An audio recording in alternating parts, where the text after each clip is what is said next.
অমর একুশে চেতনা ও বাস্তবতা। এই অনুষ্ঠানে আমরা একত্রিত হয়েছি ভাষা আন্দোলনের চেতনা ও ইতিহাসের শাশ্বত মুখগুলোকে স্মরণ করে আত্মবিশ্বাসের অমীয় মন্ত্র খুঁজে পাওয়ার জন্য। স্বনামধন্য লেখক ও প্রাবন্ধিক ডক্টর সলিমুল্লাহ খান স্যারকে তার মূল্যবান আলোচনার জন্য ডায়াস আমন্ত্রণ জানাচ্ছি। মাননীয় বন্ধুগণ, আমাকে যখন আপনাদের বন্ধু নাদিম বলল যে এখানে একটা আলোচনা সভা হবে, আমি শুধু সংগঠনের নামটাই শুনেছি যে কাব্যশৈলী, এটা যে মানে 21শে ফেব্রুয়ারি নিয়ে আলোচনা, সেটা জেনে আরো আনন্দিত হলাম। তো আমাকে যদি বলতো যে আপনি কি বিষয়ে বলতে হবে, নির্দেশ না দিলে তো বলতে হবে, আমরা তো আদিষ্ট হইয়া কাজ করি, বলেন না? আপনি যদি আদেশটা বলতেন স্যার এই বিষয়ে বলতে হবে, তাহলে তৈরি হয়ে আসতাম। তো যা হোক, আমি অপ্রস্তুত অবস্থাতেই বলি যে আপনাদের এই কাগজটা দেখে ভালো লাগলো। আমি আজকে মাঘ মাসের কত তারিখ ভুলে গিয়েছিলাম, এখানে লেখা আছে 27শে মাঘ, 9 ফেব্রুয়ারি। আমরা এখন বাংলা তারিখ একেবারে ব্যবহারই করি না, তাই না? করি, সংবাদপত্রে থাকে, কিন্তু বাস্তব জীবনে চিঠিপত্রেও আমরা লিখি না। তো যাই হোক, আপনারা এই আলোচনা যে বাংলায় করছেন, এটা একটা গুরুত্বপূর্ণ বিষয়। এখন ইংরেজি চর্চা বাড়ছে আমাদের দেশে। তো 21শে ফেব্রুয়ারি সম্পর্কে অনেক কথা বলা যায়, সেগুলো অনেকে বলেছেন, আমি ওগুলো রিপিট করতে চাই না। বরঞ্চ আপনাদের সংগঠনের নাম যখন কাব্যশৈলী আমি শুনলাম, আমার কোনো আইডিয়া নেই যে আপনারা কি নিয়ে কাজ করেন। তা আজকে এখানে এসে আরেকটু জানলাম, নাদিমও বলেছিলেন যে এটা পাঠাগার আন্দোলন। এর চেয়ে ভালো কথা কিছু হয় না। যে বাংলাদেশে যে 87,000 গ্রাম আছে, সেইটাও আমি জানতাম না সত্যি বলতে গেলে। মানে সংখ্যাটা বেশ বড়, লাখের কাছাকাছি। আগে শুনতাম 68,000 গ্রাম। আপনার গ্রামের সংখ্যা ইনশাল্লাহ বাড়িয়ে দিয়েছেন। আমাদের দেশ বড় হচ্ছে নিঃসন্দেহে, এটা বলার সন্ধ্যা নেই। কারণ ইলেকশনের সময় আমরা ওয়ার্ড ঠিক করি, ইলেকশনের সময় পার্লামেন্টের আসনের সংখ্যা নির্ধারণ করি, গ্রামের সংখ্যাও কেমন করে বাড়ানো যায় সেটা বোধহয় আপনাদের কাছে শুনবো।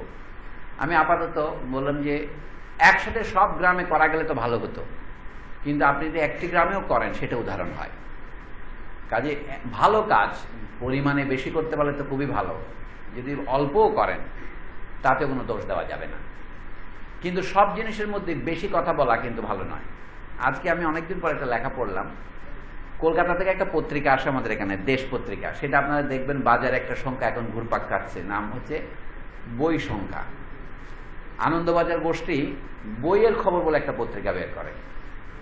আবার দেশ পত্রিকার একটা বিশেষ সংখ্যা বই বেরিয়েছে। দেখেন এখানে ওরা করে কি, আমাদের দেশের যে কোনো পত্রিকার চাইতে কলকাতার পত্রিকায় বইয়ের রিভিউ যাকে বলে, পর্যালোচনা সংবাদ বেশি থাকে, বইয়ের বিজ্ঞাপন থাকে এই পত্রিকাগুলিতে। আপনি মনে মনে জিজ্ঞেস করতে পারেন, এই বইয়ের খবর নামে একটা পত্রিকা সেখানে বের হয়। আমাদের দেশেও জাতীয় গ্রন্থ কেন্দ্র থেকে বই বলে একটা পত্রিকা বের হতো, এখনো হয়তো হয়। তো কলকাতার পত্রিকার ছাপা বাঁধাই অনেক বেশি সুন্দর, এবং ঢাকার বাজারেও যখন দেখি, তো সেখানে আমি সাধারণত এগুলি পড়ার চেষ্টা করি না। এটা এক ধরনের বলতে পারেন, আমি সত্যি কথা দোষটা স্বীকার করছি, কলকাতার পত্রিকায় কোনো কিছু পড়ার যোগ্য ছাপা হয় তেমন আমার বিশ্বাস নেই। কিন্তু মাঝে মাঝে যেহেতু অন্যেরা পড়ে, দেখা দেখে আমিও পড়ি। তো গতকালকে আমি পাঠক সমাবেশে গেলাম, ওখানে দেখি 2টা সংখ্যা পড়ে আছে, উল্টে পাল্টে দেখতেছিলাম, দেখলাম এটা একজন কবির সাক্ষাৎকার। ভালো লাগলো। তার নাম বোধহয় শরৎ কুমার মুখোপাধ্যায়, এরকম হবে, এখনো বেঁচে আছেন, যিনি ফরাসি ভাষা থেকে অনুবাদ করেন। উনি নিজে বলছেন আমি র্যাবো, ভেরল্যান ইত্যাদি অনুবাদ করেছি। তো পড়তে পড়তে এক জায়গায় গিয়ে দেখলাম উনি একসময় শান্তিনিকেতনে অধ্যাপনা করতেন, একটা তেল কোম্পানিতে চাকরি করতেন। এসও বলে একটা কোম্পানি আছে না, ASSO, ওই কোম্পানিতে চাকরি করতেন, কিন্তু গোপনে কবিতা চর্চাও করেন। উনি একজন কবির সাথে বিবাহিতও বটে। বয়স হয়েছে এখন, প্রায় 80-র কাছাকাছি বয়স হবে। তিনি এক জায়গায় হঠাৎ বলছেন, শান্তিনিকেতনে পড়ানোর সময় তিনি ছাত্রদের একটা কাজ দিয়েছিলেন। রবীন্দ্রনাথের একটা কবিতা আছে পুরস্কার নামে, অনেক পৃষ্ঠা লম্বা। তো ছাত্রদের বলেছেন 30 লাইনের মধ্যে এই কবিতার একটি সারমর্ম লিখে নিয়ে আসো। তো শান্তিনিকেতনে যে বিভাগ উনি পড়াতেন, সে বিভাগের অধ্যক্ষ হস্তক্ষেপ করে বলছে এইরকম অ্যাসাইনমেন্ট দেওয়া যাবে না। কারণ শরৎ কুমার মুখোপাধ্যায় বলছেন রবীন্দ্রনাথ যে কবিতা লিখতে 30 পৃষ্ঠা ব্যয় করেছেন, সেটাকে আপনারা 1 পৃষ্ঠায় সীমাবদ্ধ করে লিখে আসতে পারেন। দেখেন, রবীন্দ্রনাথের কবিতা সম্পর্কে পশ্চিমবঙ্গে আমি কাউকে দেখিনি এরকম সমালোচনা করতে, যে বলছে রবীন্দ্রনাথ অনেক ভালো কথা বলতেন, সে বিষয়ে সন্দেহ নেই, কিন্তু অনেক বাজে কথাও বলতেন। মানে বাজে কথা মানে প্রয়োজনের অতিরিক্ত বলতেন। জীবনে কিছু বাজে কথার প্রয়োজন আছে, আমরা সবসময় জমা খরচের খাতায় একটা বাজে খরচ লিখি না, একটা অতিরিক্ত কথা তো থাকে। রবীন্দ্রনাথকে শান্তিনিকেতনের একজন অধ্যাপক এরকম সমালোচনা করে এখনো প্রাণে বেঁচে আছেন, এটা আমার কাছে একটা সংবাদ। আমি কালকে সেই সাক্ষাৎকার পড়লাম। তো লাইব্রেরিতে গেলে মাঝে মাঝে এই উপায় হয়। আমি আগে লাইব্রেরি বলতে বুঝতাম যেখানে বই বিক্রি হয়। ছোটবেলায় গ্রামে যেখানে গেছি, ছাত্র বন্ধু লাইব্রেরি, পুঁতিগড় লিমিটেড, এগুলিতে নোট বই ছাপা হতে সবগুলো শেষে লাইব্রেরি লেখা থাকতো, ইসলামিয়া লাইব্রেরি আন্দরকিল্লা চট্টগ্রাম, ওখান থেকে আমরা বইপত্র কিনতাম। এখন দেখি যে যখন যত বয়স হচ্ছে বলে লাইব্রেরি মানে যেখানে বই কিনতে হয় না, গিয়ে এমনি পড়তে পারা যায়। লাইব্রেরি শব্দের অর্থ কিন্তু একটু বদলে যাচ্ছে। আগে ফরাসি ভাষায় যেভাবে বলে সেভাবে হতো লিব্রেয়ার, লিব্রে মানে বই, এই জন্য ওরা ওখান থেকে লিব্রেয়ার বানিয়েছে, আমরা ইংরেজিতে লাইব্রেরি বলি। কলকাতার ওই পত্রিকা আমি পয়সা দিয়ে কিনে পড়তাম না, ফ্রি পাইছি বলে একটু করে পড়েছি। পড়ে একটা লাভ হলো আমার, জানলাম যে এক কবি সেখানে রবীন্দ্রনাথকে সমালোচনা করেছেন। আমার মনে ধরলো আসলে রবীন্দ্রনাথ অনেক ভালো কথা লিখেছেন। তারপর উনি বলেন তাহলে রবীন্দ্রনাথ এত বেশি লিখেছেন কেন? বলে কারণ কি জানেন, রবীন্দ্রনাথ ছিলেন বড় লোকের ছেলে। ওই প্রবন্ধে আছে, ইন্টারভিউ এটা এখন কারেন্ট বাজারে আছে, দেখতে পারেন। তো কেন, জমিদারের ছেলে ছিলেন, জমিদারি আয় থেকে সাহিত্য চর্চা করতেন, তার কোনো উদ্বেগ ছিল না, মনে যা আসে তাই লিখতেন। কিন্তু তার আশপাশে ছিল সব স্তাবকের দল, কেউ তাকে বলতো না যে ঠাকুর আপনার এই লেখাটা একটু সংশোধন করেন, পাতাটা একটু বেড়ে গেছে। নিজের বাড়িতেই পত্রিকা, আত্মীয় স্বজনের মধ্যে পত্রিকা, কি সাধনা, কি বালক, কি ভারতী, তাদের বাড়িতেই বেরোতো। এবং আশপাশে অন্য পত্রিকা, বঙ্গদর্শন তিনি নিজে সম্পাদনা করেছেন বঙ্কিমের পরে। এই সমস্ত কারণে রবীন্দ্রনাথের যখন খ্যাতি হয়ে গেছে, তারপরে তার সমালোচনা করা যায় না। বালক বয়সে যদি কেউ তার অভ্যাসটা সংশোধন করে দিতেন, তাহলে হয়তো অনেক বাজে লেখার হাত থেকে তিনি বাংলা পাঠকদের অব্যাহতি দিতেন। এটা ওই কবির কথা। তা আমি দেখলাম যে এরকম মাঝে মাঝে সমালোচনার কথা তো ভালোই লাগে, ভেবে দেখলাম কথাটা ঠিক কিনা। তাহলে ভালো, আপনাদের কবিতার নাম নিয়েই বলি, কাব্যশৈলী যখন বললেন, বেশি লেখা এবং কম লেখা, এটা একটা কাব্যশৈলীর প্রশ্ন। রবীন্দ্রনাথের যুগে কবিতা হয়তো ওইরকমই লেখা হতো, কিন্তু রবীন্দ্রনাথের আগে জন্মেছেন এমন কবির কবিতা যখন আমি পড়ে দেখি বিদেশে, যেমন ফরাসি দেশে, আমাদের মাও সাগর কবি না হলেও তার বুকের মধ্যে বোদলেয়ারের ছবি জল জল করছে, দাঁড়িয়ে আছে। মাও উঠে দেখান না স্যার, আপনার মা একটু দাঁড়াই ওদিকে ওদের দেখান। এইটা হচ্ছে কবি শাল বোদলেয়ার, বোদলেয়ারের কবিতা। তো এই কবির সম্পর্কে আমি বলি, বোদলেয়ার কিভাবে কবিতা লিখতেন। সারা জীবনে 250 মতো কবিতা লিখেছেন। সারা জীবন মানে রবীন্দ্রনাথের জীবনের অর্ধেক মাত্র, 46 বছর বেঁচে ছিলেন। কাব্য চর্চা করছেন বড় জোর 20 বছর। সাহিত্য চর্চার দিক থেকে দেখলে রবীন্দ্রনাথের 3 ভাগের 1 ভাগ উনি করেছেন, আর আয়ুর দিক থেকে দেখলে প্রায় অর্ধেক। তার কবিতাগুলো হাতে গোনা যাবে, 2টো বই এবং কিছু অগ্রন্থিত, এই মিলে তার সমস্ত কবিতা 250-এর বেশি হবে না। কিন্তু আমি মনে করি যে উনি একটিও বাজে কবিতা লেখেননি। এটা ব্যক্তিগত মত মাত্র, এটাকে কোনো অকাট্য সত্য বলার কথা নয়। আমি তার কবিতা যেটুকু পড়তে পেরেছি তার মনে হয়। আরেকজন বলছি যেমন সাদাত হাসান মান্টো, উনি পদ্য লিখেছেন এমন আমি জানি না, গোপনে লিখলেও লিখতে পারেন। যেগুলি প্রকাশিত সবগুলো কবিতা নয়, গল্প। কিন্তু তার শৈলীর কথাই বলছি। আমি উর্দু ভাষা পড়তে পারি না ভালোভাবে, কিন্তু তারপরে অনুবাদ যা পড়লাম, উনি শুনেছি 250 মতো গল্প লিখেছিলেন এবং বেঁচেছিলেন মাত্র 43 বছর। আয়ুতে কুলালে হয়তো উনি আরো বেশি লিখতেন, সে বিষয়ে সন্দেহ নাই। আমাদের দেশের আহমদ সফার কথাই বলি, আহমদ সফা 58 বছর বেঁচে ছিলেন, তিনিও খুব বেশি লেখেননি। তিনি 8টা উপন্যাস মতো ছোট বই লিখেছেন আর কিছু গল্প লিখেছেন। তার অন্যান্য প্রবন্ধের কথা আপনারা জানেন। সেখানেও আমি দেখি লেখার যাকে বলে শৈলী, আত্মনিয়ন্ত্রণ, বেশি না বলা, কম বলা। সম্প্রতি আহমদ সফার একটা পুরনো গল্প আমরা পড়লাম এবং পুনর্মুদ্রণ করলাম। গল্পটা উনি লিখেছিলেন 1972 সনে বাংলাদেশ স্বাধীন হবার পরপরই। প্রমাণ কি, 1972-এর 21শে ফেব্রুয়ারি তারিখে বাংলা একাডেমি থেকে একটা সংকলন বেরিয়েছিল, নাম ছিল হে স্বদেশ। 3 খণ্ড, 1 খণ্ড প্রবন্ধ, 1 খণ্ড কবিতা, 1 খণ্ড গল্প। এই গল্প খণ্ডে আহমদ সফা একটা গল্প লেখেন, নাম হচ্ছে পাথেয়। সেই গল্পের বিষয়বস্তু হচ্ছে 1971 সন শুরু হয়েছে, পাকিস্তানি সেনাবাহিনী আক্রমণ করেছে। বাংলাদেশের নানা অঞ্চল থেকে লোকজন পালিয়ে সীমান্ত পার হয়ে ভারতে চলে যাচ্ছে। উনি যে অঞ্চলের বিবরণ লিখেছেন সেটা হচ্ছে এখন যাকে আমরা বলি জেলা ব্রাহ্মণবাড়িয়া। নবীনগর থেকে মানুষ যাত্রা শুরু করেছে, তারা আখাউড়া হয়ে তিতাসের পারে হয়ে তারা ত্রিপুরা চলে যাবে, আগরতলা চলে যাবে। এই যাত্রাপথের একটা দিনের বিবরণ। পিছনে পাকিস্তান আর্মি ভৈরব পর্যন্ত এসে গেছে, সেখান থেকে গোলাবর্ষণ হচ্ছে, আকাশে বিমান বোমা ফেলছে। এই শরণার্থীর দল, তার মধ্যে শিশু আছে, বৃদ্ধ আছে, সাধারণ মানুষের মধ্যে একজন নারী আছেন যিনি গর্ভবতী, এবং সেই বিমান আক্রমণের সময় এই গর্ভবতী মহিলার গর্ভ যন্ত্রণা শুরু হয়ে গেছে এবং তিনি রেল লাইনের স্লিপারের উপর শুয়ে পড়েছেন, নিচে ব্রিজ, নিচে পানি, তিতাস নদীর উপর। সে অপূর্ব, খুব লোমহর্ষক বিবরণ। তারপরে সবাই মিলে, যারা এর মধ্যে একজন একজনকে ধাক্কা দিচ্ছিল, গালিগালাজ করছিল, আগের রাতে একটা লোক আর একটা মেয়েকে বলাৎকার করার চেষ্টা করেছে এই শরণার্থী শিবিরের মধ্যেই, এবং দুই একটা সেখানে উকিল মুক্তার টাইপের লোক আছে যারা বগলে ছাতা নিয়ে মানে এদিক ওদিক তাকাতে, যাকে বলে ছুতমার্গ করে করে যাচ্ছে। সেই সময় ওই ভদ্র মহিলার যিনি গর্ভবতী, তার প্রসব বেদনা শুরু হয়ে গেছে। উপরে 4টা পাকিস্তানি বিমান কুমিল্লার দিক থেকে এসে ওখানে বোমা মেরে চলে যাচ্ছে। কি সংকটময় ব্যাপার, ধরেন মে মাসের গোড়ার দিকে হবে। এই অবস্থায় শরণার্থী দল থেমে গেল নদীর পাড়ে। নৌকা দিয়ে যারা যাচ্ছে, নৌকাওয়ালা বেশি ভাড়া আদায় করার চেষ্টা করছে, 4 আনা ভাড়ার জায়গায় 8 আনা ভাড়া নিচ্ছে। অদ্ভুত ধরনের রিয়ালিস্টিক বিবরণ। শেষ পর্যন্ত প্রসব বেদনা শুরু যার হয়েছে, তাকে সাহায্য করার জন্য একটা দাইমাও পাওয়া গেল সেখানে। এক বুড়া, একজনের অবনীর মা, এইটা যে ভদ্র মহিলা আছেন তিনি আবার পেশাদার দায়ী। সবাই মিলে একটা কাগজের ঠোঙা টোঙা দিয়ে একটা ঘেরাটোপ করে দিল। ভদ্র মহিলা সেখানে তার ইজ্জত সহকারে তিনি সন্তান জন্ম দিতে পারলেন। শেষ পর্যন্ত একটা সন্তানের জন্ম হলো, এবং বাঁশ কেটে লোকে বাঁশের ফালে দিয়ে নাড়ি কাটবে। খুব একটা সাধারণ গল্প, কিন্তু আপনার মনে হবে যে শিশুটা জন্ম নিল সেটা হচ্ছে নতুন রাষ্ট্র বাংলাদেশ জন্ম নিয়েছে। সেগুলো এই ধরনের গল্পকে বলে অ্যালেগরিক্যাল গল্প, অন্তত আমার বিশ্বাসে।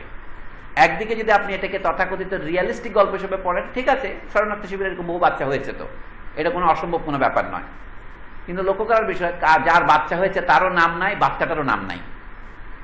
গল্পটা এই জন্য বলছি, গল্পের মধ্যে অ্যালেগরির রূপ আছে। যেমন আমরা বলছি বুনিয়ানের পিলগ্রিমস প্রোগ্রেস টাইপের পুরোনো কালে অ্যালেগরিক্যাল গল্প, অর্থাৎ এই গল্পের মধ্য দিয়ে আরেকটি গল্প বলা হচ্ছে। গল্পটাই হচ্ছে একটা রূপক, গল্প নিজে একটা রূপক, আবার গল্পের আরেকটা গল্প আছে। এইটা হচ্ছে আহমদ সাবা লেখা একটি গল্প। আমি এই জন্য বললাম যে আহমদ সাবা সাধারণত আমাদের সমাজে গল্পকার হিসেবে পরিচিত নন। এইটা হচ্ছে কাব্যশৈলীর প্রশ্ন। আপনাকে পরিমিতির মধ্যে, এই যে 10 পৃষ্ঠার মধ্যে এই গল্পটা উনি লিখেছেন, হিসাব করলে হবে কি, আমাদের 3000 শব্দের গল্প হবে এটা। এই গুণ আমি মান্টুর মধ্যেও দেখেছি। আরো বড় যারা পৃথিবীতে ভালো লেখক, নোবেল পুরস্কার তারা পান বা না পান, যারা নোবেল পুরস্কার পান তারা খারাপ লেখক, এটা বলা আমার উদ্দেশ্য নয়। তবে নোবেল পুরস্কার পাননি এমন বহু লেখক আছেন যাদেরকে ভালো গল্পকার বা ভালো লেখক বলে স্বীকৃতি দেওয়া যায়। বোদলেয়ারের সময় নোবেল পুরস্কার চালু হয়নি, সুতরাং তার পাওয়ার প্রশ্ন ওঠে না। মান্টুর সময় চালু হলেও তিনি নোবেল পুরস্কার দূরের কথা, তার দেশের পুরস্কারও পাননি। তো বলতে তার বিরুদ্ধে 6টি মামলা হয়েছিল, প্রত্যেকটাই অশ্লীলতার দোষে। আমি এই কথাগুলি তুলছি এই জন্য যে আপনারা যারা বই পড়েন, কি বই পড়েন, সেই বইকে কি বিচার করে পড়েন? প্রথমে আমরা বলবো যে কোনো কিছুতে পড়ার দরকার। আমি তো কাগজের ঠোঙা পেলেও ওটা পড়ি। কালকে আজিজুল রাসেল বলছিল না, কে যেন আমাকে বলছিল, স্যার যদুনাথ সরকার কি জন্য আবিষ্কার করেছিলেন ইতিহাসের পুরনো বই ত্রিপুরার কাহিনী, ওই যে কাগজের বাদামের ঠোঙা পড়তে গিয়ে দেখি ওইটা ওই বইয়ের একটি পাতা।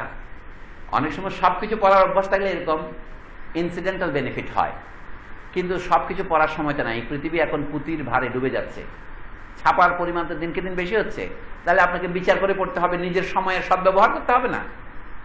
তো এমনকি এখন রবীন্দ্রনাথের লেখাও বিচার করে পড়ার সময় আসছে। এটা বলে কি, what is living and what is dead in Rabindranath, এরকম একটা বই লেখার সময় আসছে। আমরা যদি কোনো লেখককে সমালোচনা করার মতো দূরত্বে যেতে না পারি, সেই লেখককে বুঝতে শুরু করবো না। অনেক সময় না বুঝেও আমরা পড়তে থাকি। লাইব্রেরি হলে একটা সুবিধা হচ্ছে কি, আপনি যে কোনো কিছু পড়তে পড়তে হয়তো একদিন বিচার করার জায়গায় গিয়ে পৌঁছবেন। আমি এই জন্য আপনাদের একটি বলি, এখন যে আমরা লেখা যে কোনো কিছু পড়ি, লেখকেরা কেন লিখতে আসে? আত্মপ্রকাশের তাগিদে। আমারটা কিছু বলার ইচ্ছা, কিন্তু কি বলতে চাই আমি জানি না। এই জন্য বলছে মানুষ কথা বলে 2 কারণে। কথা বলে কেউ তার কিছু বক্তব্য আছে, কর্তব্য আছে তাই বলে, আর কেউ কথা বলে যেহেতু তার গলা চুলকাচ্ছে, আমরা কিছু বলতে হবে সেটা আওয়াজ করার জন্য আমরা কথা বলি। এটার নাম হচ্ছে আত্মপ্রকাশ। আমি চাই যে আমাদের হ্যালো হ্যালো মাইক্রোফোন টেস্টিং 1 2 3, আমার গলা শোনা যাচ্ছে কি, এই জন্য কথা বলতে হয় মাঝে মাঝে। লেখকের মধ্যেও একজন লেখক অনেক সময় শুধু আত্মপ্রকাশের জন্য লেখেন। এইটাই কিন্তু আমাদের দেশে, এইটাকে আমি মনে করি লেখাপড়ার প্রথম দশা, দ্বিতীয় দশা নয়, প্রথম দশা। লোকে মনে করে কি যে কোনো একটা কিছু বললেই তো হলো। এইটার নাম হয়েছে আমাদের দেশে লেখার জন্য লেখা, শিল্পের জন্য শিল্প। মানে আর্ট কা ওয়াস্তে আর্ট, আর্ট ফর আর্ট সেক। তো এই লিখতে গিয়ে আমাদের লেখকের অনেক সময় মনে করেন যদি আপনি লেখায় কোনো সমাজের মানুষের দাবি দেওয়ার কথা, দুঃখের কথা, কোনো বেদনার কথা যদি লেখেন, মনে হয় যে এটা সাহিত্য খারাপ হয়ে যাচ্ছে, শিল্প হচ্ছে না। কারণ শিল্পকে আপনি স্লোগানে পরিণত করছেন। মানুষের মধ্যে শিল্পকলার বহু কারণ থাকতে পারে। আমি কেন শিল্প করি, আমি কেন লিখি, আমি প্রথমে বললাম যা বক্তব্য তা বলাই শিল্প নয়। কিন্তু আবার কোনো বক্তব্য না থাকলে আপনার লেখা পানসে হইতে পারে, সেটা আপনার আগ্রহের বিষয় না হতে পারে। তাই বললাম অনেক সময় বেশি কথা বললেও যেমন লেখা খারাপ হয়, পরে অনেক সময় দেখে যে প্রয়োজনীয় কথার অভাবেও লেখা খারাপ হয়। আমাদের দেশে এখন যারা শিল্প সাহিত্য চর্চা করেন, আমি তাদের বেশিরভাগের কথাই বলছি, তারা অধিকাংশ মনে করেন আপনি যদি কোনো রাজনৈতিক কথা আপনার গল্পে অথবা প্রবন্ধে, এমনকি বিশেষ করে কবিতায় যদি লেখেন, তাহলে কবিতা খারাপ হয়ে যায় লোকে মনে করে। আপনি শুধু পদ্য লিখবেন সুন্দর ছন্দের মিলের জন্য, এরকম যারা মনে করে তাদের সংখ্যায় বেশি, এটা আমার ধারণা। এখনো পর্যন্ত আমাদের দেশে যেগুলো ডমিনেন্ট পত্র পত্রিকা, যারা এই পত্রিকাগুলি চালায়, সাহিত্য সম্পাদক, তারা সাহিত্যের পুরস্কার দেওয়ার ক্ষেত্রে এইটাই প্রবর্তন করে। আরেকটা নিয়ম হচ্ছে বয়স। বাংলা একাডেমিতে পুরস্কার দেওয়ার সময় আমি দেখি, হিসাব করে দেখি অমুক লেখকের বয়স বেশি হয়ে গেছে, তার একটা পুরস্কার দিতে হবে। এতদিন তো পুরস্কার দেওয়া হয়নি। মেরিট বা মেধার বিচারে পুরস্কার প্রায় উঠেই গেছে বলা যায়। বলা হচ্ছে কি উনি তো পুরস্কার পাননি, তারপরে আবার ব্যালেন্স করে এইবার একটা নারীকেও দিতে হবে, যেহেতু মানে সবগুলো পুরুষ হচ্ছে। বলা হচ্ছে এইবার একটা মুসলমানকে দিতে হবে, যেহেতু সবগুলো পুরস্কার হিন্দু পেয়ে যাচ্ছে। এই টাইপের বিচারও করে। এটা রাজনৈতিক প্রতিনিধিত্বশীলতার প্রশ্ন। বলে যে সবগুলো পুরস্কার এখন পাচ্ছে ফেনী থেকে, বলে না এবার একটা গোপালগঞ্জ থেকে দিতে হবে, এইভাবে বলে লোকে। এই যে ব্যালেন্স করা, গোপালিয়ার গোলাপীর বিচার, এগুলি আমাদের এখন সাহিত্যের মধ্যে প্রবেশ করেছে। আমি তো দেখলাম বাংলা একাডেমি পুরস্কার বিএনপির সময় সব বিএনপির মেধাবীরা পেয়েছে, ওরাও মেধাবী, এরা সত্যকে আমার বন্ধু। আওয়ামী লীগের সময় যারা পাচ্ছে এরাও মেধাবী, এরা সবাই আবার আওয়ামী লীগ করে, আমার বন্ধু সবাই। আপনি সরকারি কর্মকর্তা হন বা রাজনৈতিক দলের হন, এইভাবে সাহিত্য চলছে আমাদের এখানে। এবং বইপত্রের ক্ষেত্রে হয়তো অনেকটা দেখবেন যে কার বই কিনবে, এই যে পাবলিক লাইব্রেরি, আমি দেখছি এখানে মহাজোট সরকারের আমলে মানে যা গ্রন্থাগার অধিদপ্তরের উন্নয়নের কর্মকাণ্ড বড় করে ঝুলিয়ে দিচ্ছে এখানে। তো তারা তো অনেক বই কিনেছে, বই দেখেন না কয়টাই। জিয়াউর রহমানের আমলে জেনারেল জিয়ার উপরে কত বই কেনা হয়েছে, আর এই সময় কার উপরে বই কেনা হয়েছে সেটা আমি নাইবা বললাম। এই যে বইয়ের অথরশিপ, বইয়ের বিষয়বস্তু পর্যন্ত বদলে যায়। এইখানে সাহিত্যের মধ্যে যাকে বলা হয় রাজনীতি প্রবেশ করে এইভাবেই। কিন্তু সাহিত্যের ভিতর দিয়ে যদি আপনি সমাজের সত্য কথা বলার মতো সাহস অর্জন করতে না পারেন, সেই সাহিত্য মাঝে মাঝে উদ্দেশ্যহীন হয়ে পড়ে এবং এই সাহিত্যে আমরা আগ্রহ হারিয়ে ফেলি। আমি এখনো দেখি, বাংলাদেশের থেকে আমি অনেকদিন বিদেশে ছিলাম, একটা ব্যক্তিগত গল্প বলি। তো আমরা হুমরিকে শনিবার দিন একটা পাড়ায় যেতাম, যেখানে বাংলাদেশের পত্রপত্রিকা গিয়ে হাজির হয়। গত পুরো এক সপ্তাহের পত্রিকা একদিনে নিয়ে পড়তাম। শুক্রবারের যে সাহিত্য পাতা, সেগুলি আমরা গোগ্রাসে, আমি ইত্তেফাক থেকে শুরু করে তৎকালে ভোরের আলো, কি নাম, ভোরের কাগজ, তারপরে আজকের কাগজ, এইসব পত্রিকা আমি পড়তাম। দেখি যে অধিকাংশ সাহিত্য পত্রিকায় পড়ার মতো কোনো লেখাই থাকে না। আমি আমার কনফেশন বলছি, আমি দুই একজন লেখকের লেখা পড়ে দেখলাম কি উদ্দীপিত বোধ করতাম। তাদের মধ্যে আহমদ ছফার লেখা কোনো একটা পড়ে আমি কোনোদিন বিরক্ত হয়েছি এমন কোনো উদাহরণ নেই। কিন্তু আরো বহু লেখকের লেখা আমি পড়েছি, কারো কারো লেখা ভালো, কিন্তু অধিকাংশ লেখকের লেখাই পড়তে পারতাম না। আমি কি হলো, একটা দেশে এরকম হয়, একটা সারা দেশে একটা ভালো লেখক নাই, এটা কোন ধরনের লেখা হলো? কিন্তু আপনারা এটাও পরিষ্কার জানেন যে আহমদ ছফা কোনোদিন নোবেল পুরস্কার দূরের কথা, বাংলা একাডেমি পুরস্কারও পাননি। সেই জন্য পুরস্কার দিয়ে পরিচালিত হওয়া যাবে না। আপনার নিজের আত্মবিশ্বাস থাকলে আপনি লেখা, যেটা সাপকে সাপ বলবেন লম্বা আর ব্যাংকে ব্যাংক বলবেন বেঁচে, সেইটুকু সাহস থাকা উচিত। যে আমাদের দেশে বিচার বোধ বা সমালোচনার বোধ না হওয়ার কারণেই আমার বিশ্বাস যে অন্যতম ভালো সাহিত্য হচ্ছে না। আহমদ ছফার লেখা পড়ে দেখেন, তিনি বলছেন কি করে তিনি আগে গোগ্রাসে কলকাতার সমস্ত লেখকের লেখা মুখস্থ করেছেন, সেটা গ্রামে থাকতে। চট্টগ্রামের দক্ষিণে একটা জেলা আছে পটিয়া, পটিয়ার ভিতরে আরেকটা উপজেলা তৈরি হয়েছে চন্দনাইশ। আহমদ ছফা ছিলেন সেখানকার গাছবাড়িয়া গ্রামের প্রাইমারি স্কুল, হাই স্কুলের ছাত্র। সেখানে বসে তিনি বাংলা সাহিত্যের প্রায় লেখা পড়ে ফেলেছেন, বঙ্কিমচন্দ্র থেকে মীর মশাররফ পর্যন্ত। সেই যুগে যা পাওয়া যেত সব পড়েছেন। ব্যাপক পড়ার কোনো বিকল্প নেই। আমি লক্ষ্য করি যে আহমদ ছফার লেখা ভালো হয়েছে কি জন্যে, একটা অন্যতম কারণ মেধার কোনো ব্যাখ্যা নাই, কিন্তু মেধাকে তৈরি করে যে সমস্ত জিনিস, তার মধ্যে পড়া একটা জিনিস তো বটেই, সেটা তিনি পড়েছেন। এবং সেই পড়া বিজ্ঞাপন দেওয়ার জন্য নয়, তার লেখার প্রত্যেকটা লাইনের মধ্যে সেটা উঠে আসে। এরকম বিভিন্ন দেশে ভালো লেখক থাকে। আমি একজন উর্দু সাহিত্যিকের উল্লেখ করেছি, সাদাত হাসান মান্টো। সেদিন আমি তার এই গল্পের বইটা পেলাম অনুবাদ। এটার নাম হচ্ছে মান্টো সিলেক্টেড শর্ট স্টোরিজ। অনুবাদ করেছে দিল্লির এক লোক, তার নাম হলো আতিশ, নামটা খুব সুন্দর, আতিশ তাসির। আতিশ তাসিরের দাদা, গ্র্যান্ডফাদার, ওর নাম ছিল মোহাম্মদ তাসির। সাদাত হাসান মান্টোর বিরুদ্ধে যারা মামলা করেছিলেন অশ্লীল গল্প লেখক বলে, তাদের একজন ছিলেন তিনি, তার দাদা। এখন সে বলছে কি, আমার দাদা যার বিরুদ্ধে মামলা করেছেন, যার লেখাকে বন্ধ করার জন্য, বাজেয়াপ্ত করার জন্য, আমি তার নাতি, আমি আজ স্বীকার করছি আমার দাদা ভুল করেছিলেন, আমি এখন মান্টোর ভক্ত। এটা হচ্ছে মান্টোর বিজয়। সে এটা অনুবাদ করেছে এবং সে বলছে কি, সে নিজে উর্দু জানতো না। শুধু মান্টোর লেখা নয়, আরো লেখাও সে এখন অনুবাদ করেন। ইনি উর্দু শিখেছেন 20 বছর বয়সে। আপনার মধ্যে উর্দু শেখা মানে কি, উর্দু অক্ষর নাস্তালিক হরফে যে উর্দু লেখে সেটা সে পড়তে পারতো না। সে কিন্তু হিন্দি স্পিকার। হিন্দি আর উর্দু দুইটা এমনই আলাদা ভাষা হয়ে গেছে, দুইটা দুই বর্ণে লেখা হয়। সে বলে কি, একটা বাঁকা হরফ করে উপরে ফোঁটা দিলে নুন হয়, নিচে ফোঁটা দিলে বা হয়, এটা সে বুঝতে পারতো না।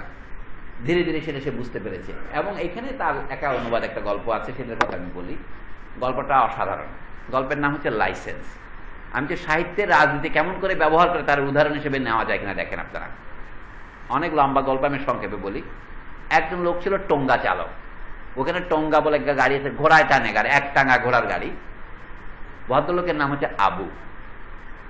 আবুর সাথে অন্যদের পার্থক্য হচ্ছে, টোঙ্গা চালকদের সম্পর্কে নানা রকমের খারাপ আছে। তারা মদ খায়, মাঝে মাঝে শুয়ে পেলে খারাপ পাড়ায় যায়, লালবাতি এলাকায় যায়।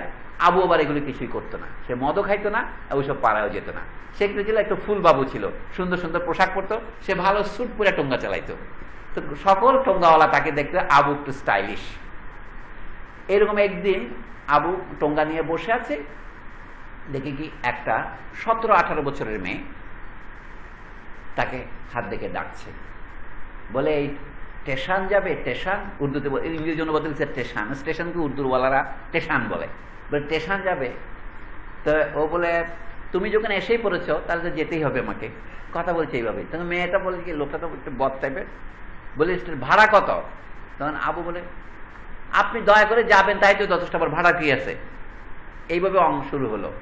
তো মেয়েটা একটু ভয় পেল, কিন্তু তার স্টেশনে যাওয়া দরকার, কারণ সে গুজরাট থেকে এসেছে, এটা অন্য একটা শহরে। এখন আত্মীয় স্বজনের সাথে এসেছে, এখন সে পথ হারিয়ে ফেলেছে, তাকে স্টেশনে যেতে হবে। তখন এই টোঙ্গা ছাড়া তার উপায় নেই। তখন সে উঠলো। তখন আবু তার সাথে একটু প্রশ্নষ্টি করার জন্য আবু হঠাৎ এক জায়গায় এসে টোঙ্গাটা বেঁধে ড্রাইভারের সিট থেকে এসে পিছনের সিটে এসে বসলো।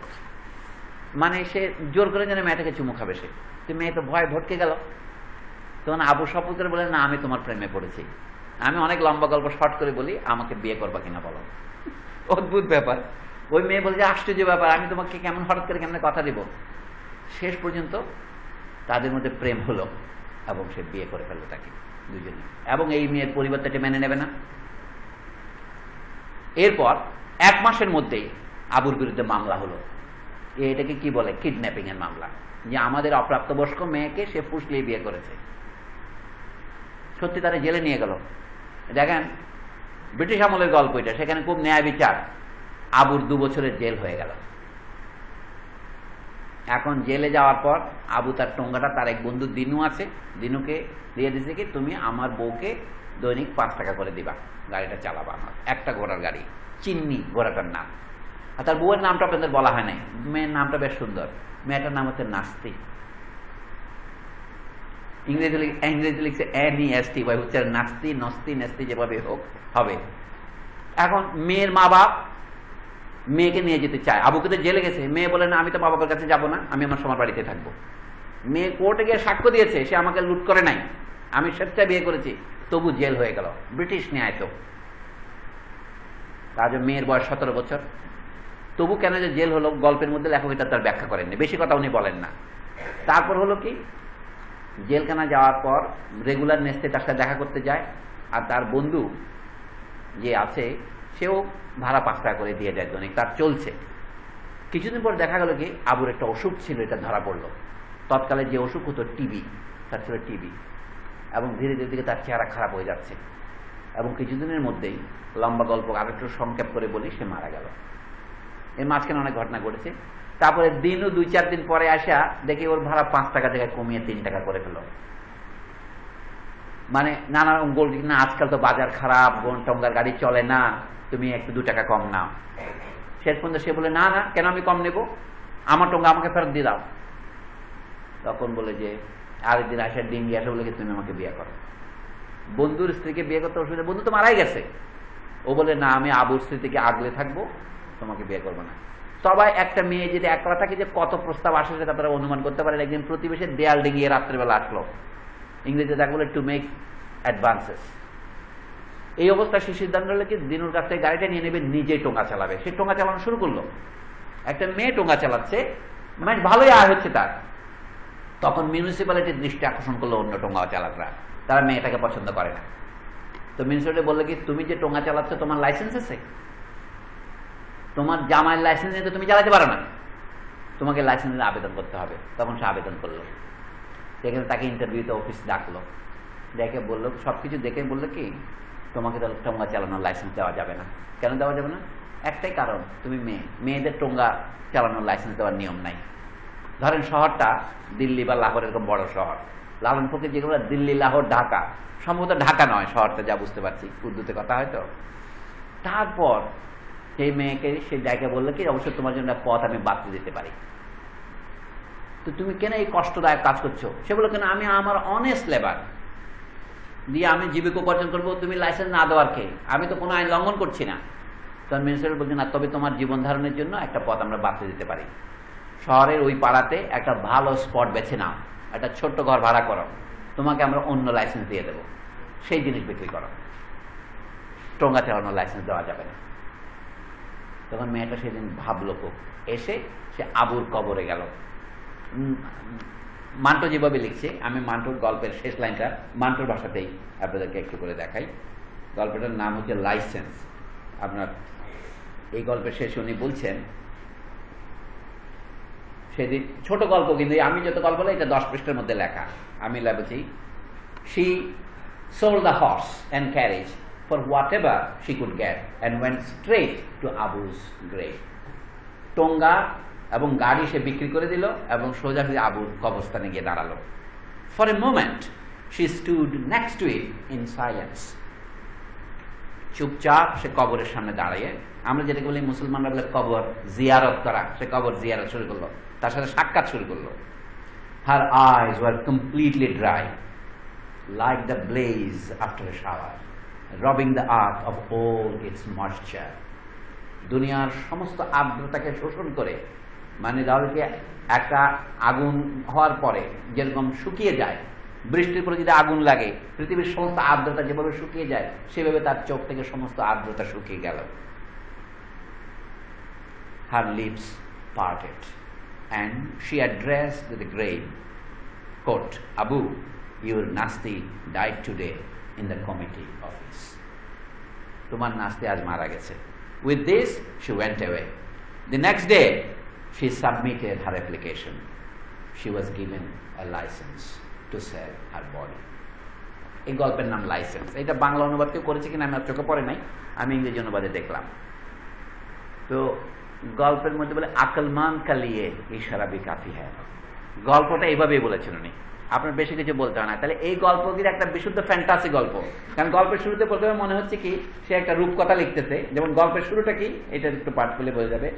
Abu the coachman was very stylish and his coach was number 1 in the city. He only took regulars. তার রেগুলার যাত্রী ছাড়া সে মানে খুচরা যাত্রী তোলে না। He earned 10 to 15 rupees daily from them and it was enough for him. Unlike the other coachman, he didn't have a taste for alcohol, but he had a weakness for style and fashion. Whenever his coach passed by, its bells jingling, all eyes turned to him. There goes the stylish Abu. Just look at the way he is sitting, and that turban tipped to the side like that. যে মাথায় একটা পাগড়িও পরতো। মানে গল্প লেখক কত সুন্দর করে গল্প লিখতে পারে সেটা যখন আমি দেখলাম। চীনের গল্প লেখক লুসুনের কথা দেখেন, তার গল্পের সিলেকশন আছে এক খণ্ড আমাদের বাজারে, ইংরেজিতেও পাওয়া যায়, বাংলাতেও কিছু কিছু অনুবাদ আছে। অনুবাদের দোষে আমি জানি নিশ্চয়ই তার অনেক কিছু নষ্ট হয়েছে, কিন্তু যেটুকু ইংরেজি অনুবাদ আমি পড়েছি দেখা যায় এইরকম নিখুঁত টান টান। আমি যে আপনাদের প্রতিষ্ঠানের নামের সম্মানে আমি এটুকুই বললাম যে গল্প লেখক, কবিতা লেখকেরও স্টাইল থাকে। তো সময় বেশি থাকলে আমি তো আরো বলতাম। এখন আপনাদেরকে নিয়ে আরেকজন বোদলেয়ারের নাম যখন নিয়েছি তার একটা গল্প আমি আপনাদের পড়ে শোনাই। এটা গল্প এবং কবিতা। আমি ফরাসিতে পড়বো না, ইংরেজিতেই। সার কথাটা হলো এরকম, আমি সেটা দেখাই। আগে আমি একটা সেমিনার করি, সেখানে এটা আমি আলোচনা করেছি গত এক সপ্তাহ আগেও। তবে যারা ওই সেমিনারে যাওয়ার দুর্ভাগ্য অর্জন করেননি তাদের জন্য আমি এখানে সংক্ষেপে ইংরেজিতে দেখি। এইটাও দেখেন, শিল্পের জন্য শিল্প যারা করে, বুদ্ধদেব বসু আমাদের দেশে তাদের নেতা ছিলেন। তো বুদ্ধদেব বসু বোদলেয়ারকে যেভাবে আপনাদের সামনে উপস্থাপিত করেছেন, শার্ল বোদলেয়ার তার কবিতার মধ্যে 108টি কবিতা আছে। সেটা বুদ্ধদেব বসু বেছে বেছে সেই কবিতাগুলি করেছেন যেগুলি তার নিজের পছন্দ এবং যেগুলি তিনি করতে পারেন। অনুবাদকতার সীমাবদ্ধতা থাকেই, কিন্তু তিনি তার যে ভূমিকা লিখেছেন সেটা খুবই আপত্তিকর। আপত্তিকর এই জন্য যে তিনি দেখিয়েছেন বোদলেয়ার জন্য একটা মোটামুটি বেশ্যাগামী লম্পট ধরনের কবি, যার সিফিলিস এবং গনোরিয়ায় মারা গেছেন, এইগুলি ছিল তার জীবনের ধর্ম। কিন্তু বোদলেয়ারের কাব্য চরিত্র সম্পর্কে তাতে কিচ্ছুই বোঝা যায় না, তবে বুদ্ধদেব বসু সম্পর্কে বোঝা যায়। এই জন্য আমি একটা যদি কবিতা আলোচনা করি, এইখানে আমি যে বইটা থেকে আলোচনা করছি এটা তার 2 নম্বর বই। এটার নাম হচ্ছে স্প্লিন দু প্যারিস, লো স্প্লিন দু প্যারি বলে। এইটার একটা কবিতা, এমন বড় কবিতা নয়, ছোটই, 1 পৃষ্ঠা, আপনারা পড়তে পারবেন। এটা হলো এই বই, দ্বিতীয় বইটা হচ্ছে বেরিয়েছিল তার মৃত্যুর পরে, মৃত্যুর আগে বের হয়নি। এইটাতে 50টা গদ্য কবিতা আছে। ফরাসি বই বলে কি পেটি poems in pros, little poems in pros. এটার 25 নম্বর কবিতা নাম হচ্ছে বিউটিফুল ডরোথি। আমি সেটা একটু দেখাচ্ছি আপনাদের। কবিতার মধ্যে কি করে রাজনীতি প্রবেশ করে এবং কবিতার স্টাইল কিভাবে হয়। 25 নম্বর কবিতাতে বলছে 1860-এর দশক। এটা লেখা হয়েছিল ধরেন 1860-এর দিকে। তখন আপনারা জানেন রাশিয়াতে ভূমিদাস প্রথার অবসান হয়েছে 1861 সনে। আমেরিকায় দাস প্রথার অবসানের জন্য গৃহযুদ্ধ শুরু হয়েছে। সেই সময় ইউরোপের সর্বত্র দাসেরা এসে আপনার স্বাধীনতার স্বাদ নিচ্ছে। আফ্রিকার যারা কালো মানুষ দাস হিসেবে একদা নিগৃহীত হয়েছিল, তারাও স্বাধীন হয়েছে। বিশেষ করে ইউরোপের উপনিবেশ সমূহে, যেমন জ্যামাইকা, হেইটি, এই সমস্ত এলাকাতেও নতুন নতুন কালো রাজ্য প্রতিষ্ঠিত হচ্ছে। সেই সময়ের একটা গল্প। বোদলেয়ার বলছেন একটা মেয়ে, আমি গল্পের সার কথাটা বলি, মেয়েটির নাম ডরোথি, সে কালো মেয়ে। একটা দ্বীপে কোথাও, সম্ভবত ক্যারিবিয়ানে অথবা হয়তো ভারত মহাসাগরের মরিশাসের মতো দিয়ে তার বাড়ি। ওনার গল্পটা হচ্ছে এরকম, দুপুরবেলা, গরম দেশে দুপুরবেলা খাওয়ার পর আমাদের সবাইকে একটু ঘুম দিতে হয়, এটাকে সিয়েস্তা বলে। এই সিয়েস্তা প্রায় সকলেই নেয়, কিন্তু দেখাচ্ছে সেই গরমের সময় না ঘুমিয়ে একটি মেয়ে একলা একলা সমুদ্র চরে, পায়ে জুতো নেই, হেঁটে হেঁটে যাচ্ছে কোথাও অভিসারে। এই অবস্থায় শুরু করলো। আমি পড়ি কবিতাটা দিয়ে শেষ করব। কবিতার ইংরেজি অনুবাদটা পড়ছে, এটা ম্যাকেনজি নামক এক ভদ্রলোক সম্প্রতি অনুবাদ করেছেন আমেরিকায়। The sun overwhelms the town with its terrible vertical light. The sand is dazzling and the sea shimmers. The stupefied world gives up weakly and begins its siesta. A siesta like a kind of delicious death in which the sleeper, half awake, tastes the delights of his own annihilation. দুপুরে সবাই ঘুমিয়ে পড়ে, এটাই উনি সংক্ষেপে বলছেন। But Dorothy, strong and proud like the sun, walks down the deserted street, the only living creature at that hour beneath the immense expanse of azure, casting a sharp black shadow against the light. সেই দুপুরের খররুদ্রে, যখন নির্মলেন্দু গুণের ভাষা যদি বলেন, দুপুরে আমার ছায়া ছোট হতে হতে একটি বিন্দুতে এসে মিশেছে, সেই সময় ডরোথি সমুদ্রের চর দিয়ে হেঁটে যাচ্ছে। She moves forward slowly, her thin torso swaying above her broad hips. Her light pink silk dress clings to her, a sharp contrast to her dark skin, molding perfectly to her long torso, her hollow back, her pointed breasts. ওর একটা শরীরের বর্ণনা দিল, মেয়েটা কিরকম আপনারা আন্দাজ করুন। মেয়েটা গায়ের চামড়া কালো, কারণ সে কৃষ্ণাঙ্গ, কিন্তু তার গায়ের পোশাকটা হচ্ছে পিঙ্ক, গোলাপি, এবং বিবরণ দিল তার শরীরের গঠন কিরকম। এবার বলছে, her red parasol filtering the sunlight projected a blood-red rouge upon her dark face. হাতে একটা ছাতা ধরেছে, সে ছাতাটা লাল, তার ভিতর দিয়ে সূর্যের আলো এসে তার মুখে পড়েছে, কালোর উপর লাল সূর্যের আলো এসে পড়লে যেরকম একটা রুজ রুজ ভাব হয় সেরকম রুজ হয়েছে।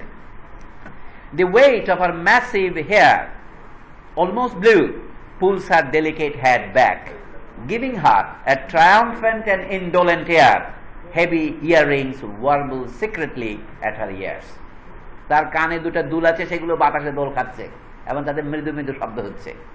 From time to time, the ocean breeze lifts a corner of her floating skirt, revealing her gleaming superb legs. বোদলেরের বর্ণনার মধ্যে দেখা যায় আরো একটা মেয়ের বর্ণনা আছে, প্যারিস শহর দিয়ে যাচ্ছে, দেখা যায় মেয়েটার পায়ের নিচের যে গঠন সেটা যেন স্ট্যাচুতে খোদাই করা পায়ের মতো। And her feet so like the feet of marble goddesses that Europe shuts up in museums, faithfully imprint their own form on the fine sand. বলছে ইউরোপের নানা রকম জাদুঘরে যে সমস্ত দেবীদের মূর্তিকে বন্দী করে রাখা হয়েছে, এই মেয়ের পা সেরকম দেবীদের পায়ের মতো, কিন্তু সে বালিতে একটা একটা করে পায়ের ছাপ ফেলে এগিয়ে যাচ্ছে। For Dorothy is such a prodigious flirt that the pleasure of being admired prevails over the pride of having been emancipated.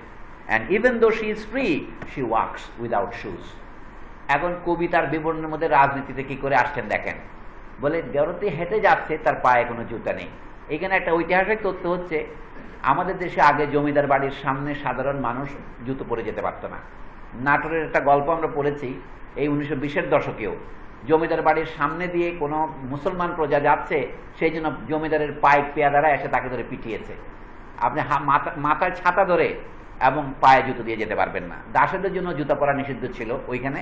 সে বলছে even though she is no more a slave, এখনো কিন্তু তার পায়ে জুতো নেই।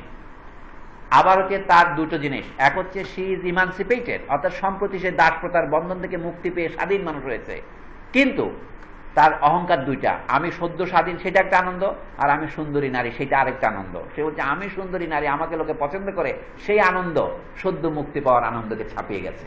এটাই বলছে ইংরেজিতে সুন্দর। For Dorothy is such a prodigious flirt that the pleasure of being admired prevails over the pride of having been emancipated. And even though she is free, she walks without shoes. So she moves along harmoniously, happy to be alive, and smiling a bright smile, as if she can see a mirror far off reflecting her movement and her beauty. At this hour, when even the dogs howl sorrowfully under the biting sun, what powerful motive could be driving the indolent Dorothy like this, beautiful and cool as bronze? এই গরম বলে কুকুর পর্যন্ত ব্যথায় চিৎকার করে, কিন্তু Dorothy কোন কারণে কোন মতলবে এই রোদের মধ্যে হেঁটে চলেছে, সে যাচ্ছে কোথায়?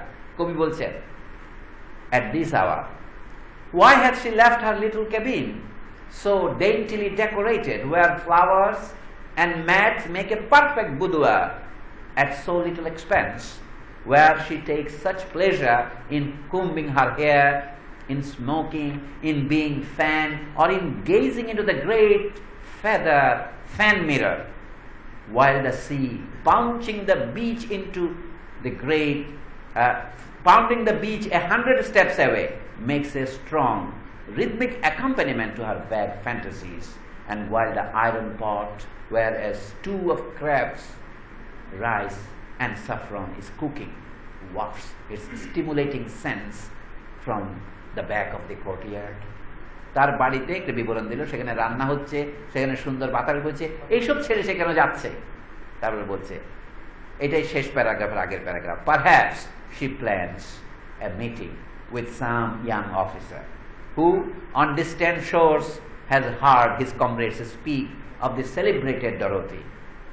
Inevitably she will implore him, simple creature, to describe the opera ball, and she will ask if one can go there barefooted, as at the Sunday dances where even the old Kafir women become drunk and delirious with joy, and then whether the beauties of Paris are all more beautiful than she is.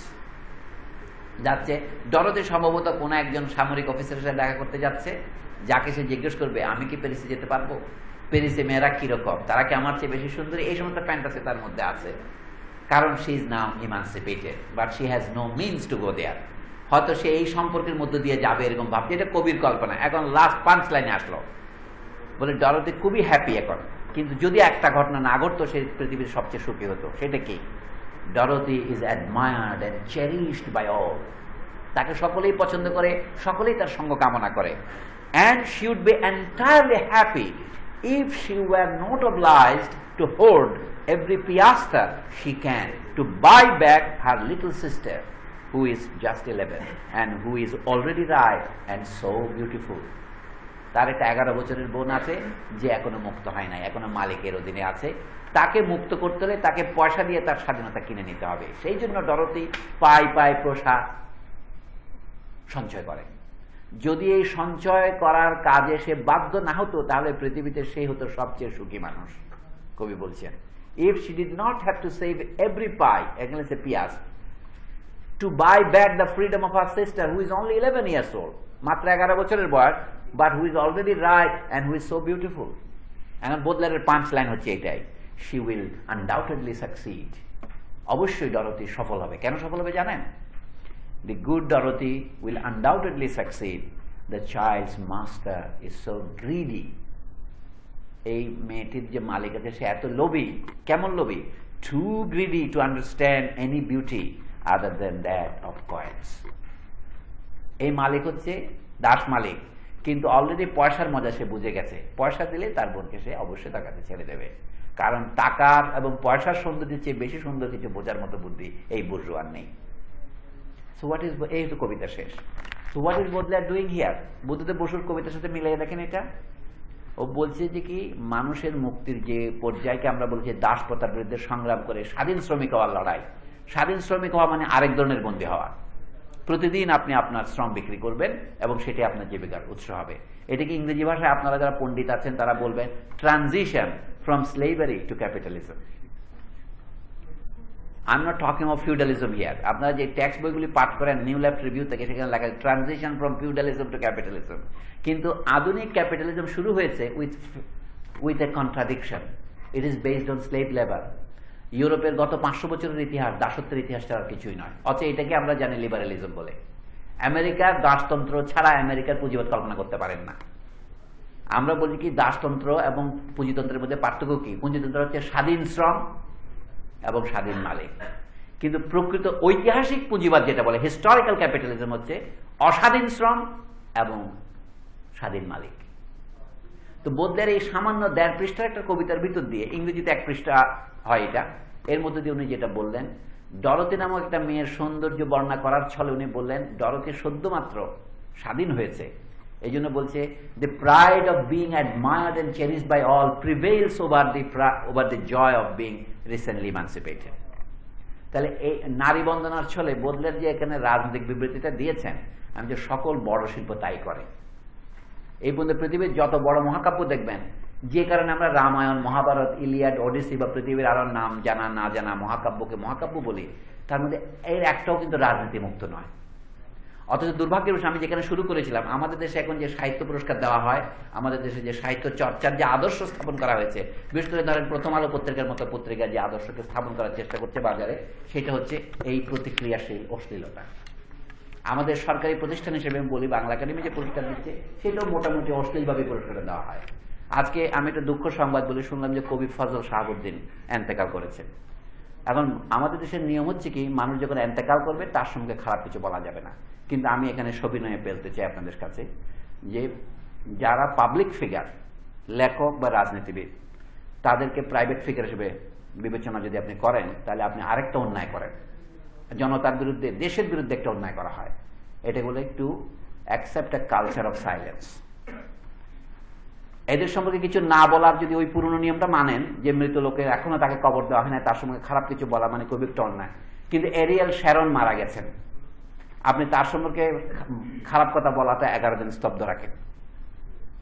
একজন প্যালেস্টাইনিকে এটা বলেন যে bulldozer দিয়ে অথবা সাবরা সাতিলা যে হত্যাকাণ্ড করেছে, আপনি সেটা বলেন না যেহেতু লোকটা মারা গেছে। সেটাই আমি একটা আশ্চর্যজনক বলে লক্ষ্য করলাম, আপনারা সকলে বিচারপতি হাবিবুর রহমানের ভক্ত, আমিও তাই। বিচারপতি হাবিবুর রহমান আশ্চর্য লক্ষ্য করলাম, এরিয়াল শ্যারনের 2টা মিল আছে। তারা একই বছরে জন্মাইছেন, একই বছরে মারা গেছেন, একই দিনে। একই দিনে জন্মাচ্ছেন কিনা জানি না আমি, একই সময় মারা গেছেন। তো আমি একটা মৃদু তুলনা করেছিলাম এক লেখা উনি মৃত্যুর পরে, যে বিচারপতি হাবিবুর রহমানের বইতে খাতায় লেখা থাকুক 1930 জন্ম, কিন্তু তার অ্যাকচুয়াল জন্ম 1928, এক জীবনীকাল লিখছেন। শ্যারনেরও তাই। এখন শ্যারন সম্পর্কে খারাপ কথা বলা যাবে, বিচারপতি হাবিবুর রহমান সম্পর্কে বলা যাবে কিনা, ইনসোফার এজ হাবিবুর রহমানের যে পার্সন কিছু বলার দরকার নেই আমার, কিন্তু ইনসোফার এজ এ পলিটিশিয়ান, এক পত্রিকা লিখেছেন তিনি রাষ্ট্রনায়ক, তাহলে তার সম্পর্কে আলোচনা যদি না করেন তাহলে কিন্তু আপনি একটা অন্যায় করবেন। ফজল শাহাবুদ্দিন সম্পর্কে যদি আপনি কিছু আলোচনা না করেন অন্যায় করবেন। এরশাদ আমলে কবিকণ্ঠ বলে একটা সংগঠন হয়েছিল, এটার নেতা কে ছিলেন? আপনি তার যদি সেটা এখন বাদ দিয়ে দিবেন? এইগুলো হচ্ছে কতগুলি নৈতিক প্রশ্ন। সাহিত্যের আপনাদের নৈতিকতার মুখোমুখি হতে হয়। আপনি তো মনে করেন আর জেনারেল এরশাদের শাসন ভালোই ছিল, আমরা জেনারেল এরশাদকে স্বাগত করি, তাহলে অসুবিধা নেই। জেনারেল এরশাদের আমলে আরো অনেকগুলো ভালো কাজ হয়েছে, বলে পান্থপথ হয়েছে, ঢাকার এটা হয়েছে, আমি সেগুলোকে নিন্দা করতে চাচ্ছি না, কিন্তু জেনারেল এরশাদের আমলে মনে রাখবেন বাংলা ভাষা সংস্কারের একটা উদ্যোগ নেওয়া হয়েছে। পাকিস্তান আমলে যখন বাংলা ভাষা সংস্কারের উদ্যোগ নেওয়া হলো, রোমান হরফে বাংলা লিখতে হবে, সকলে তখন প্রতিবাদ করেছিলেন, কিন্তু এখন কোনো প্রতিবাদ করছেন না। জেনারেল এরশাদ অনির্বাচিত সরকার, আমি বলি আধা নির্বাচিত সরকার, যখন বাংলা একাডেমিতে যে বাংলা ভাষার বানান সংস্কারের আইন পাশ করলো, এটা সম্পূর্ণই এরশাদের শাসনের যে রাজনৈতিক স্ট্যাটাস এটা তার সমান, কিন্তু একটা লোককে আমি তার বিরুদ্ধে কোনো আলোচনা করতে দেখলাম না। অধ্যাপক হারুনুর রশিদ তখন অধ্যাপক ছিলেন, কি বলে বাংলা একাডেমির মহাপরিচালক ছিলেন, তিনি আবার সুফি লোক। হযরত শাহ জৌনপুরীর তিনি হলেন জৌনপুরীর শিষ্য, কিন্তু এরশাদের সময় যে কাজটা তারা করেছেন সেটা নিয়ে আমরা আলোচনা করি না। অনির্বাচিত লোকরা নিয়ে 5 জন লোকের কমিটি দিয়ে বাংলা বানানে তারা সংস্কার, এই যে বাংলা বানানে একটা উদাহরণ বলি, কয়ের মধ্যে দীর্ঘিকার দিয়ে লিখতেছেন, এটা সম্পূর্ণ আমি বলবো অশ্লীল এবং অবৈধ। এটা বাংলা ভাষা তত্ত্বের কোনো নিয়মের সাথেই যায় না। রবীন্দ্রনাথের নাম ব্যবহার করে এবং তারা 5 জন লোকের মিলে একটা কমিটি করে বাংলা ভাষা তারা বানান সংস্কার করে ফেললেন। এইটাকে যদি স্বৈরাচার না হয়, স্বৈরাচার কাকে বলে? অথচ আপনি এটা নিয়ে আলোচনা করতে পারবেন না। বিচারপতি হাবিবুর রহমান এবং 4 জন বিচারপতি যে মামলার রায় দিয়েছিলেন 1994 সনে, যাতে গোলাম আজমকে বাংলাদেশের নাগরিকত্ব পুনরায় প্রত্যাপন করা হয়েছিল, তো সেটা যখন আলোচনা করে আমি একটা লেখা লিখলাম, সকলে বলছে না না লোকটা এখনো মারা গেছে, কবরে তার লাশ যায় নাই, আপনি সমালোচনা শুরু করলেন। আরে আসলে বিচার তো উনিই করেছেন। আমি যে বিচারটার অর্থ কি, উনি এটা করেছেন। এই জন্য বলছি সাহিত্যের সমালোচক যারা করেন তাদের কিন্তু বিধিলিপি ভালো নয়। সমালোচনা করলে আপনি সকাল শত্রু হয়ে যান, এই জন্য আমরা সমালোচনা করি না, এবং সমালোচনা করি না বলেই আমাদের সাহিত্যের যে দশা সেটা আরো খারাপ হতে থাকে। তো যা হোক, আপনারা যে সংগঠন করেছেন এখানে দেশের জনগণকে অক্ষর শেখাতে চান, বই পড়া শেখাতে চান, সেই জন্য আমি আপনাদের গুণমুগ্ধ। কিন্তু তার সাথে যদি আমরা এক ফোঁটা যদি এই শিশিরে যোগ করতে পারি যে আমাদের বই পড়ার উদ্দেশ্য হবে সত্য বলার তাগিদ অনুভব করা, সত্য বলতে গেলে যদি কিছু ঝুঁকিও আসে সেই সাহস রাখা। মোটামুটি আমি আপনাদের সামনে যে উদাহরণগুলো দিলাম এগুলি হয়তো অনেকে আপনাদের মনোভূত হবে না। আপনারা হয়তো অনেকে হাবিবুর রহমান সাহেবের ভক্ত আছেন, অনেকে ফজল শাহাবুদ্দিনের ভক্ত আছেন, কেউ কেউ অ্যারিয়েল শ্যারনের ভক্তও থাকতে পারেন। আমি মনে করি মৃত্যুর জবনিকার পরে গিয়ে তাদের আলোচনা করা যাবে না, এই নীতিটাও আমাদের সমালোচনা করা উচিত। কারণ যার লেখা অথবা যার কাজ জাতিকে প্রভাবিত করেছে তাকে সমালোচনা। আমি একটা কথা বলে শেষ করি। আমি বিডি নিউজে যখন এটা লিখলাম, আমার প্রবন্ধের নাম ছিল বিচারপতি হাবিবুর রহমান কোলন মহাপ্রয়াণের পর। আমাদের দেশের এক বিখ্যাত অধ্যাপক আমার সমালোচনা করে লিখলেন যে উনি বিচারপতির নাম বিচারপতি হাবিবুর রহমান লিখলেন কেন, ওনার নাম তো এরকম কেউ কোথাও আমি দেখিনি, ওনার নাম তো মোহাম্মদ হাবিবুর রহমান। আমি তো কোথাও দেখিনি, মানে সেই দিন তার মৃত্যু হয়েছে 11 জানুয়ারি, 12 তারিখের জানুয়ারিতে প্রথম আলোর হেডলাইন লেখাছে বিচারপতি হাবিবুর রহমান মহাপ্রয়াণ আছে সেখানে। তা আমি বললাম যে একজন লোকের নাম যদি আপনি সংক্ষিপ্ত করেন, মোহাম্মদ হাবিবুর রহমানের নাম যদি, উনি সবসময় সাইন করতেন বিচারপতি M.H. রহমান ইংরেজিতে। আমি প্রশ্ন তুলেছি যে উনি জীবনে বাংলা ভাষার উপর অনেক বই লিখেছেন, উনি অনেকগুলো হাইকোর্টের রায়ও লিখেছেন। বিচারপতি আবাদুর রহমান অনেকগুলি রায় বাংলায় লিখেছেন, আবাদুল হক, কিন্তু ইনি একটিও বাংলায় রায় লিখেছেন কিনা এই জিজ্ঞাসা করবো যে মানুষের মৃত্যুর মানে 24 ঘন্টা পার হওয়ার আগে এরকম সমালোচনা করা সঠিক? আমি তো এটা তথ্য তুলে ধরি উনি বাংলায় কোনো রায় লিখেছেন কিনা, তখন মানে লোকে খেপে যায়। তা আমাদের দেশে এই যে সংস্কৃতি, আমি কথা বলি সেন্সরশিপ শুধু সরকার আরোপ করে না, আমাদের সিভিল সোসাইটি বেশি আরোপ করে, কোনো কথা জিজ্ঞেস করা যাবে না। আমাদের এর মধ্যে অশ্লীলতা বা আপত্তির কি আছে? ইফ ইউ আস্ক যে উনি জীবনে ওকালতি 1974 সন থেকে ধরে নিলাম উনি বিচারপতি আছেন, তাহলে 20 বছরের রায় দিতে গিয়ে উনি একটা রায় যদি বাংলায় না লিখে থাকেন অথচ উনি ভাষা আন্দোলনের একজন সৈনিক অথবা বাংলায় বই লিখেছেন। দুই তথ্যকে আমি তো অস্বীকার করছি না, আমি বলছি এর অর্থ কি তাহলে? কেন এমন হয় যে আমাদের দেশের শ্রেষ্ঠ যিনি বাংলা ভাষার লেখক, তিনি যখন কোর্টের আসনে বসেন তিনি বাংলায় রায় লিখতে পারেন না? কারণটা কি? এই প্রশ্নগুলি যদি না করি আমাদের দেশে বাংলা ভাষার উন্নতি হবে না। ধন্যবাদ।